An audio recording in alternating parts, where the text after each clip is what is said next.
Hi, my name is Gina. I've talked a lot in some videos about how to use a visual timetable and the benefits of using a visual timetable.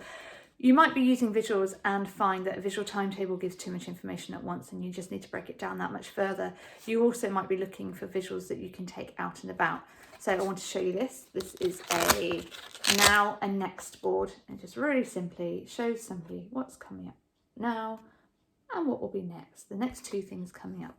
And you can just use this to show someone it's snack time and then homework, or it's story and then bed. It's just a great way, a really, really simple way of using visuals. If you find that somebody's getting on really well with that and they're ready for the next stage, you can use this one, which is a now, next and then board.